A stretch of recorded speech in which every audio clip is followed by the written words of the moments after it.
जय हिंद दोस्तों, स्वागत है आपके अपने YouTube चैनल ट्रिकी खजाना पे। जैसा कि नाम से आपको पता पड़ रहा है कि सर ट्रिकों का खजाना पॉइंट से मैं ट्रिक का खजाना ऐसा कंप्लीट कर दूंगा।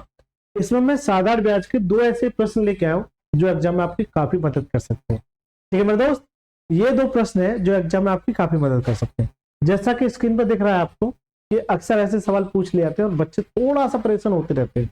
मैं डायरेक्ट भी बताऊंगा, मैं बेसिक भी बताऊंगा। इन दोनों प्रश्नों को मैं बहुत डिटेल में बताऊंगा आपको, ठीक है। और अगर किसी बच्चे को ये लगता है कि सर मैं स्किप करके जाना चाहता हूं, तो वो आराम से चला जाता है। अगर कोई बच्चा मेरी 5 से 7 मिनट केवल अगर वो कर जाता है तो यकीन मानिए मोहब्बत हो जाए। अगर इससे आपको साधारण ब्याज के अगर कोई भी पार्ट देखना है तो मैंने आई बटन पर लिंक दे दिया है, वहां से क्लिक करके आप सारे पार्ट देखना 5-5 मिनट। चलिए,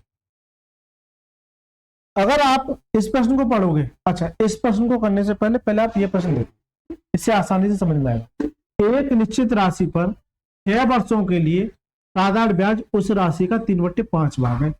इसके लिए वार्षिक ब्याज की दर ज्ञात कीजिए।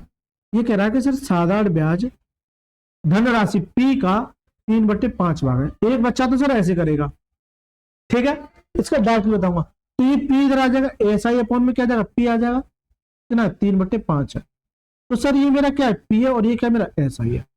ठीक है, अच्छी बात है, किया और ये सिखाता भी हो। लेकिन मैं आपसे ये कहूं कि सर जी अगर ये 3/5 भाग है और सीधा सा बोले साधारण ब्याज, तो नीचे वाली वैल्यू क्या होती है, P, और ये क्या हो जाएगा, SI हो जाएगा डायरेक्ट। अगर आप फोकस करोगे तो ये चीज निकल के आ रही है। तो ये 3/, अगर ये 5 है, अगर ये मेरा P है तो ये क्या SI है, ये क्या SI है। आपसे कह रहा है ब्याज। एक बच्चा ना फॉर्मूला लगाएगा SI बराबर PRT अपॉन में 100। अच्छी बात है, लगाइए। आज मेरे पास SI कितना है, 3 है, P कितना है, 5 है, R पूछ रहा है, T कितना है, 6 अपॉन में 100। ठीक है, 3 दूनी 6 और 5 दूनी 10, तो रेट कितनी आ जाएगी, 10%।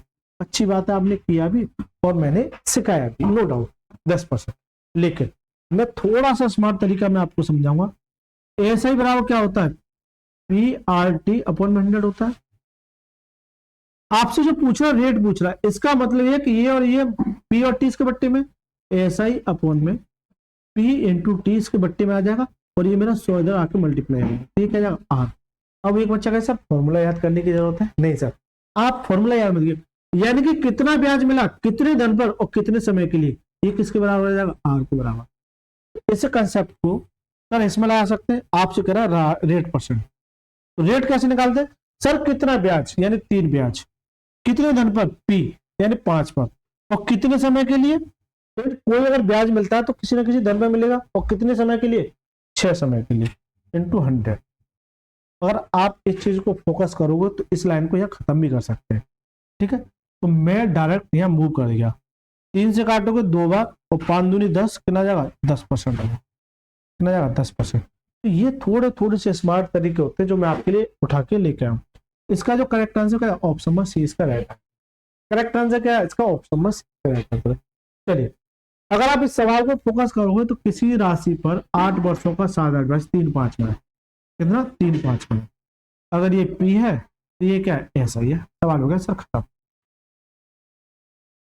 3/5 है, अगर ये P है तो ये क्या है, SI।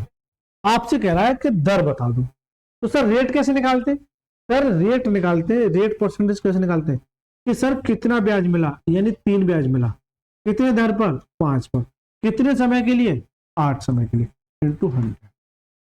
ये करते हैं सर। चलिए बेटा काटे सर,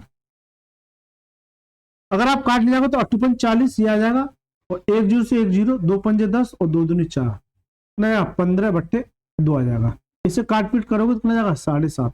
यानी कि कम समय में एक अच्छा रेस्पॉन्स मिल सकता है बिना फॉर्मूले के। ठीक है, बिना फॉर्मूले के आप चाहो तो फॉर्मूले से चले जाना। करेक्ट आंसर ऑप्शन नंबर 20 का करेक्ट आंसर। तो दोस्तों ये मेरे 2 सवाल आपके लिए करा दिए। मेरी तरफ से ये वाला सवाल आपके लिए होमवर्क है। जल्दी से बताइए कि इसका आंसर क्या होगा, कमेंट में बताइएगा। सभी बच्चे कमेंट में फेंक के मारेंगे इसका आंसर क्या होगा। 8 40 इसे काटेंगे तो 10 क्या इसका आंसर है, आप चेकआउट करना। हो सकता है मैंने गलत लगाया हो, कमेंट में सभी बच्चे बताएंगे कि इसका आंसर क्या होगा। तो सारी की सारी मैंने कैलकुलेशन अपने दिमाग में की कि अगर ये ऐसा ही है और ये P है और अगर मैं टी का मल्टीप्लाई कर दूं तो 8 × 40 और 100 मेरा मल्टीप्लाई में आ जाएगा। यहाँ 40 आ गया और इससे काटेंगे तो 10 बार और 1 0 ये काट देगा, डायरेक्ट मैंने कर दिया 10 बार। तो ये भी तरीके आप अपना सकते हैं, ठीक है। लिखनी सारी चीजें आप बेसिक से पढ़ोगे, सारे के सारे मेरे पार्ट देखोगे तो आपको बहुत कुछ सीखना होगा। कोई बच्चा ये चाहता है कि मैं सर आपके सारे पार्ट देखना चाहता हूँ, तो मैंने आई बटन पर लिंक दे दिया, या फिर इस वीडियो के एंड स्क्रीन पर आपको प्लेलिस्ट नजर आ रही है, उसमें 2 ऐसे चुनिंदा प्रश्न है हर वीडियो में जो एग्जाम ओरिएंटेड है, यानी कि ये सीधे सीधे एग्जाम में पूछे जाते हैं। अगर दोस्तों आपको अच्छा लगा है तो प्लीज आपसे मेरी विनती है कि प्लीज वीडियो को लाइक करके चैनल को जरूर सब्सक्राइब करना है ऐसे ही खतरनाक ट्रिक जानने के लिए, और ज्यादा से ज्यादा शेयर करना है अपने यार दोस्तों के साथ। चलिए सर, बहुत बहुत धन्यवाद।